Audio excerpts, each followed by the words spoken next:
जय हिंद।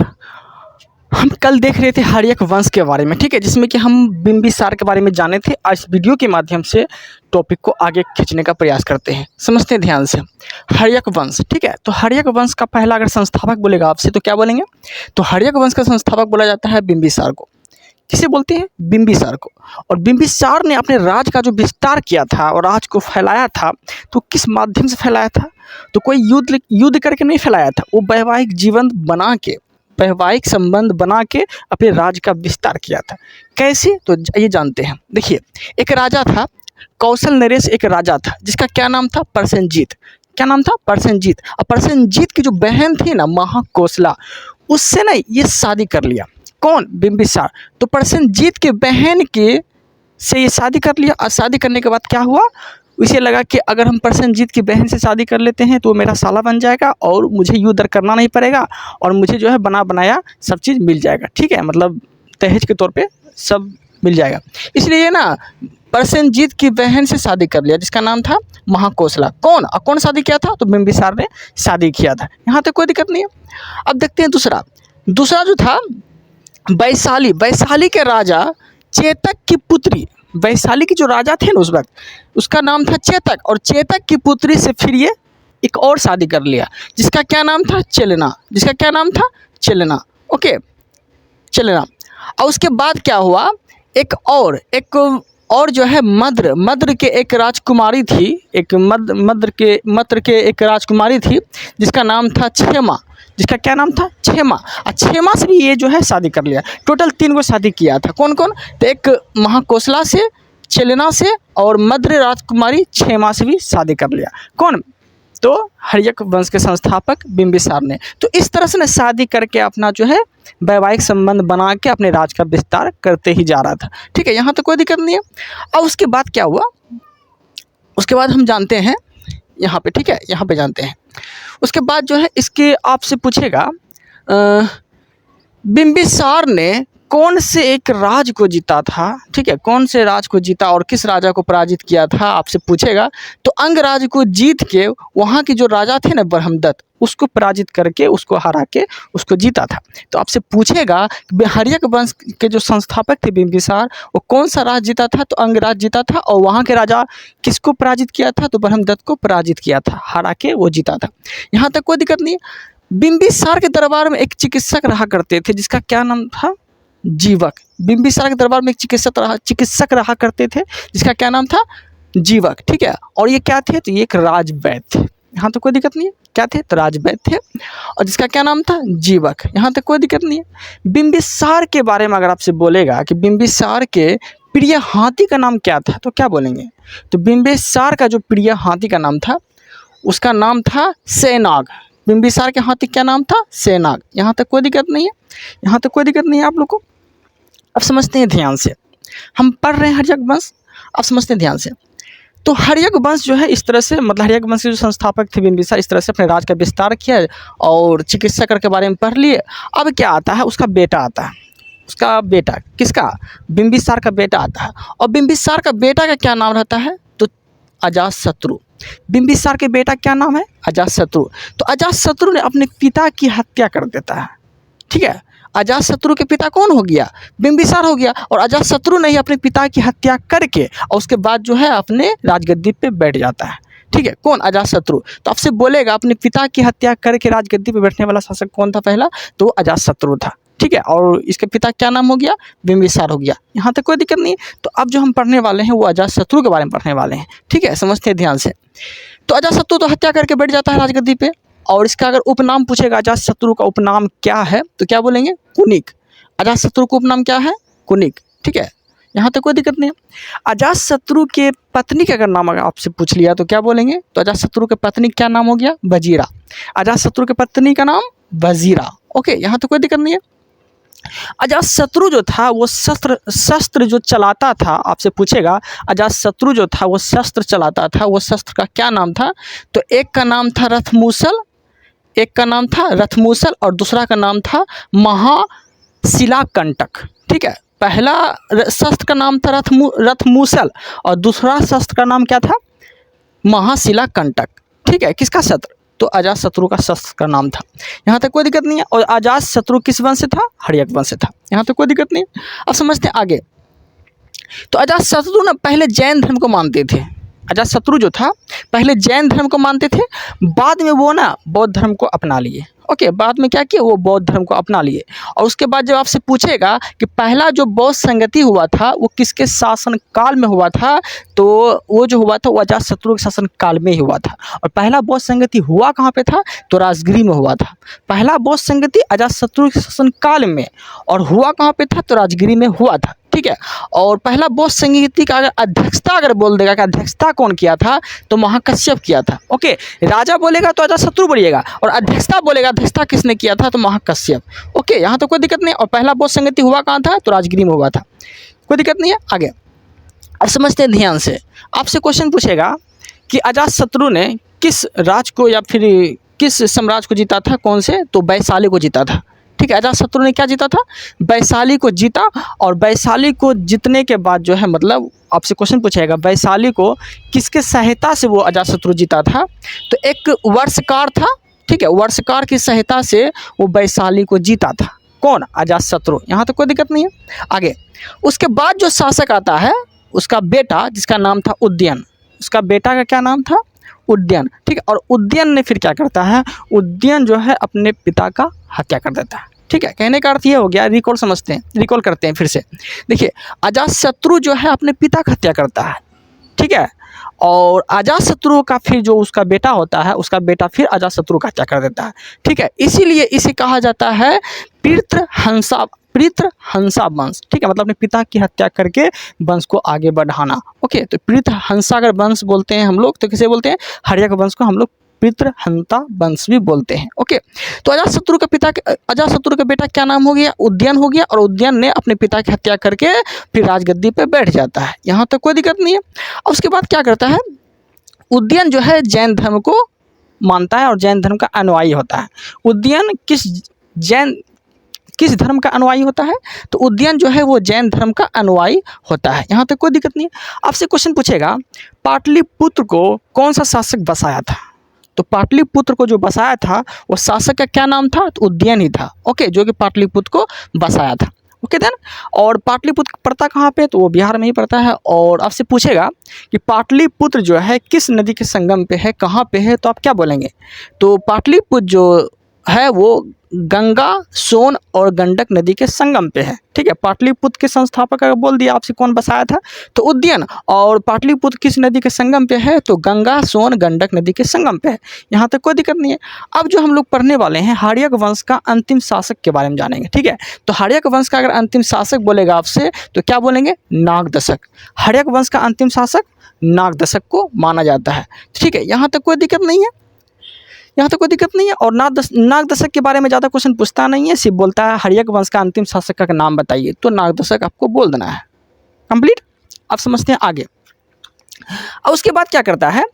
उसके बाद अगला जो वंश आता है वो आता है शिशुनाग वंश। अगला वंश का क्या नाम है? शिशुनाग वंश। और शिशुनाग ने क्या करता है? शिशुनाग नागदशक की हत्या करके अपना वंश को आगे बढ़ाने का प्रयास करता है। तो शिशुनाग ने किसका हत्या किया था? तो हर्यक वंश के अंतिम शासक नागदशक की हत्या करके शिशुनाग ने अपना वंश को आगे बढ़ाया। और शिशुनाग वंश का संस्थापक बोलेगा आपसे तो शिशुनाग को ही बनाया गया। ओके, और शिशुनाग ने राजगद्दी पे कब बैठा था? अपना राजगद्दी पे कब बैठा? तो 412 ईस्वी में राजगद्दी पे बैठा। यहाँ तक कोई दिक्कत नहीं है। यहाँ तक कोई दिक्कत नहीं। अब पढ़ते हैं हम लोग आगे। फिर आपसे क्वेश्चन पूछेगा इसने अपनी राजधानी पाटलिपुत्र से कहाँ बसाया था? इसने अपनी जो राजधानी बनाया, ठीक है, कौन? तो शिशुनाग ने अपनी राजधानी पाटलिपुत्र से कहाँ बनाया? तो पहले था पाटलिपुत्र।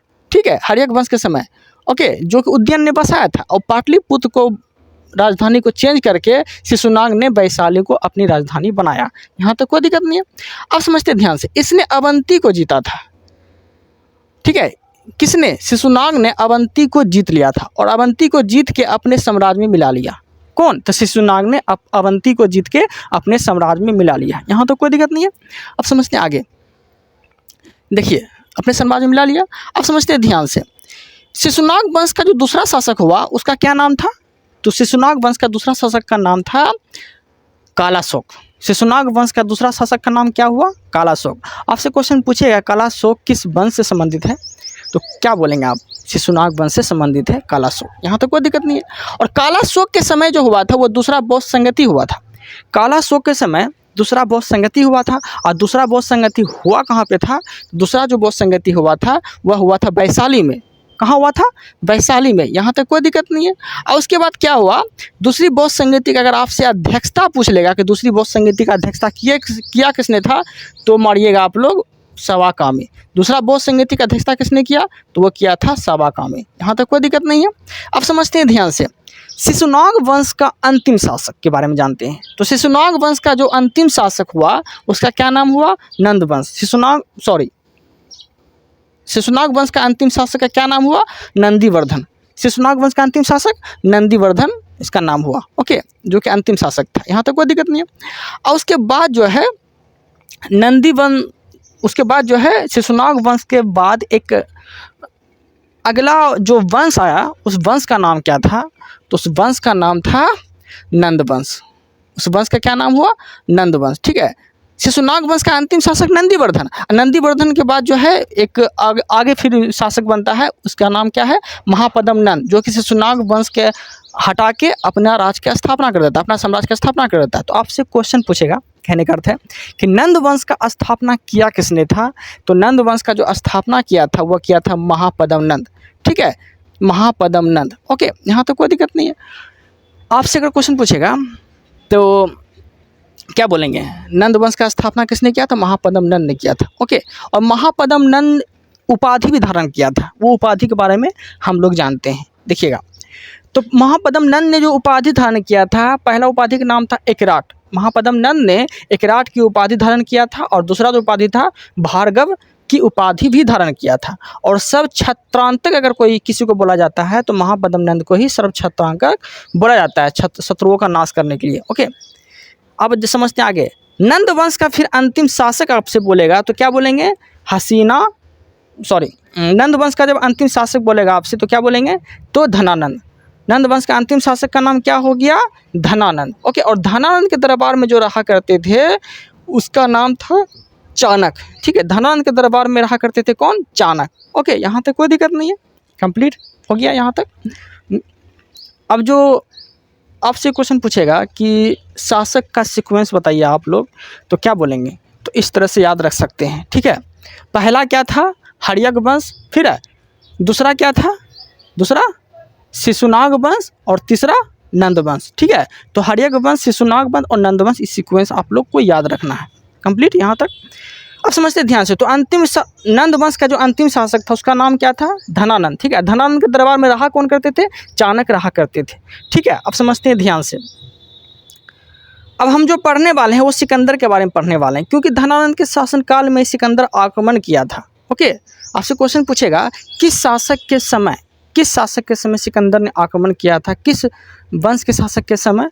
तो नंद वंश के शासक के समय जो है, जो कि अंतिम राजा था धनानंद, इसी के समय जो सिकंदर आक्रमण किया था। तो हम लोग सिकंदर के बारे में पढ़ने वाले हैं। ओके, समझते हैं ध्यान से। पहले आपसे पूछेगा सिकंदर का जन्म जो है वो हुआ कब था? तो सिकंदर का जो जन्म हुआ था 559 ईस्वी में हुआ था, ईसा पूर्व में। Okay, BC 359। ओके, 359 ईसा पूर्व में हुआ था सिकंदर का जन्म। कब हुआ था? 359 BC में सिकंदर का जन्म हुआ था। यहाँ तो कोई दिक्कत नहीं है। सिकंदर का पिता का अगर आपसे नाम पूछ लिया तो क्या बोलेंगे? तो सिकंदर का जो पिता का नाम था वह था फिलिप। सिकंदर के पिता का नाम क्या था? फिलिप। ओके, और फिलिप जो है, सिकंदर के पिता क्या नाम हो गया? फिलिप। ओके, और जब बोलेगा आपसे फिलिप जो है मकदूनिया का शासक कब बना था? तो 356 ईस्वी में जो है फिलिप मकदूनिया का शासक बना था। यहाँ तक कोई दिक्कत नहीं है। ओके, आप समझते हैं ध्यान से। और सिकंदर के पिता का नाम हो गया फिलिप। और सिकंदर के पत्नी का नाम अगर आपसे पूछ लिया तो पत्नी का नाम हो गया रेक्सोना। पत्नी क्या नाम हो गया सिकंदर का? रेक्सोना। यहाँ तक कोई दिक्कत नहीं है। अब यहाँ देखते हैं, आपसे क्वेश्चन पूछेगा सिकंदर के गुरु, तो आप याद रखिएगा। देखिए, यहाँ से पढ़ते हैं। सिकंदर के गुरु अरस्तु, अरस्तु के गुरु प्लूटो। फिर से देखिए, सिकंदर के गुरु अरस्तु, अरस्तु के गुरु प्लूटो। इस तरह से आप याद रख सकते हैं, यहाँ तक कोई दिक्कत नहीं है। आप समझते हैं ध्यान से। सिकंदर के प्रिय घोड़ा का नाम अगर आपसे पूछ लिया तो क्या बोलेंगे? तो सिकंदर के प्रिय घोड़ा का नाम हो गया बोकाफेला। सिकंदर की घोड़ा का क्या नाम हो गया? बोकाफेला। ठीक है, यहाँ तक कोई दिक्कत नहीं है। घोड़ा के नाम पे ना वो अपना एक नगर बसाया था, जिसका क्या नाम था? बोकाफेला। ठीक है, घोड़ा के नाम पे वो अपना नगर बसाया था एक, जिसका नाम था बोकाफेला नगर। ठीक है, सिकंदर ने अपने घोड़ा का नाम क्या रखा था? बोकाफेला, और घोड़ा के नाम पे ही जो है अपना एक नगर बसाया था। यहाँ तक कोई दिक्कत नहीं है। ठीक है, अब बोकाफेला जो था वो किस नदी के किनारे स्थित है? तो झेलम नदी के किनारे स्थित है। ओके, यहाँ तो कोई दिक्कत नहीं है। और ये जो भारत अभियान शुरू किया था 326 ईस्वी में, भारत अभियान शुरू किया था किसने? तो सिकंदर ने। ओके, और इसके सेनापति का नाम से पूछेगा आपसे, सिकंदर के सेनापति का क्या नाम है? तो सेल्यूकस निकेटर जो है सिकंदर के सेनापति का नाम है। यहाँ तक कोई दिक्कत नहीं है। और आपसे पूछेगा सिकंदर के जल सेनापति का क्या नाम है? तो निर्याकस। सिकंदर के जल सेनापति का नाम क्या हो गया? निर्याकस। ओके, यहाँ तक कोई दिक्कत नहीं है। अगर सिर्फ सेनापति बोलेगा तो सेल्यूकस निकेटर, और जल सेनापति बोलेगा सिकंदर का तो निर्याकस। यहाँ तो कोई दिक्कत नहीं है। भारत में जो युद्ध हुआ था, भारत में जो युद्ध किया था, उस युद्ध का क्या नाम था? जो सिकंदर ने युद्ध किया था, तो उस युद्ध का नाम था हाइडेस्पीज का युद्ध। क्या बोलते हैं? हाइडेस्पीज का युद्ध, या फिर आप विदास्ता के युद्ध भी बोल सकते हैं। ठीक है, जो कि किसके बीच हुआ था? तो सिकंदर और पोरस के बीच हुआ था हाइडेस्पीज का युद्ध या विदास्ता का युद्ध। यहाँ तक कोई दिक्कत नहीं है। अब पढ़ते हैं आगे। आपसे क्वेश्चन पूछेगा, सिकंदर की सेना ने कौन सी नदी को पार करने से मना कर दिया? सिकंदर की सेना ने कौन सी नदी को पार करने से मना कर दिया? तो आप क्या बोलेंगे? तो वो जो नदी था ब्यास नदी था। तो सिकंदर की सेना ने ब्यास नदी को पार करने से मना कर दिया। यहाँ तो कोई दिक्कत नहीं है। और उसके बाद जो सिकंदर लौट के चला जाता है, उसके बाद सिकंदर का मृत्यु हो जाता है। और मृत्यु कब होता है? तो 323 BC में। BC का अर्थ क्या हो गया? ईसा पूर्व में मृत्यु हो जाता है। ओके, और कहाँ पे होता है? तो बेबीलोन में इसका मृत्यु हो जाता है। यहाँ तक कोई दिक्कत नहीं है। और उसके बाद जो है हम लोग क्या पढ़ने वाले हैं? मौर्य वंश के बारे में पढ़ने वाले हैं। ओके, मौर्य वंश के बारे में पढ़ेंगे। समझते हैं आप ध्यान से। मौर्य वंश का जो संस्थापक माना जाता है वो चंद्रगुप्त मौर्य को माना जाता है। मौर्य वंश का संस्थापक चंद्रगुप्त मौर्य को माना जाता है। और चंद्रगुप्त मौर्य का जन्म कब हुआ था? 345 BC में हुआ था। यहाँ तक कोई दिक्कत नहीं है। BC मतलब ईसा पूर्व। 345 BC में हुआ था चंद्रगुप्त मौर्य का जन्म, जो कि मौर्य वंश का संस्थापक इसे माना जाता है। कंप्लीट हो गया यहाँ तक। अब समझते हैं ध्यान से। चंद्रगुप्त मौर्य को सेंड्रोकोटस भी कहा जाता है। चंद्रगुप्त मौर्य को सेंड्रोकोटस भी कहा जाता है। और सेंड्रोकोटस का जो संज्ञा दिया था, नाम दिया था, किस व्यक्ति ने दिया था? तो जस्टिन नामक एक व्यक्ति था, इसने चंद्रगुप्त मौर्य को सेंड्रोकोटस कहा था। जस्टिन नामक व्यक्ति ने। यहाँ तक कोई दिक्कत नहीं है। आगे बोलेगा चंद्रगुप्त मौर्य का जो उपाधि मिला था वो दिया किसने था? कहने का अर्थ ये हो गया, चंद्रगुप्त मौर्य को चंद्रगुप्त मौर्य किसने कहा था? तो क्या बोलेंगे? तो चंद्रगुप्त मौर्य को चंद्रगुप्त मौर्य कहा था विलियम जोन्स ने। चंद्रगुप्त मौर्य को चंद्रगुप्त मौर्य किसने कहा था? विलियम जोन्स ने कहा था। यहाँ तक कोई दिक्कत नहीं है। इसके नाम में ब्रिसल शब्द का प्रयोग किया गया है। चंद्रगुप्त मौर्य के नाम में ब्रिसल शब्द का प्रयोग किया गया है। और ये प्रयोग जो हुआ है, ठीक है, प्रयोग जो हुआ है इसका उल्लेख किसमें मिलता है? तो इसका उल्लेख मिलता है मुद्रा राक्षस में। ठीक है, चंद्रगुप्त मौर्य के नाम में ब्रिसल शब्द का प्रयोग किया गया है। अब ब्रिसल शब्द का जो उल्लेख मिलता है वो मुद्रा राक्षस जो है एक पुस्तक है, उसमें मिलता है ब्रिसल शब्द का प्रयोग किया गया है। ठीक है, यहाँ तो कोई दिक्कत नहीं। मुद्रा राक्षस के अगर आपसे लेखक पूछ लिया तो क्या बोलेंगे? विशाखदत्त। मुद्रा राक्षस के लेखक क्या हो गया? विशाखदत्त हो गया। ओके, और ब्रिसल जो आपको बोले थे, ब्रिसल शब्द का अर्थ होता क्या है? तो ब्रिसल शब्द का अर्थ होता है निम्न कुल में उत्पन्न। निम्न कुल में उत्पन्न। ठीक है, उम्मीद है कि आप लोग को यहाँ तक कोई प्रॉब्लम नहीं हुआ होगा। आप लोगों को मेरा कंटेंट अच्छा लगता है तो चैनल को सब्सक्राइब कर लीजिएगा। Thank you, thanks for watching.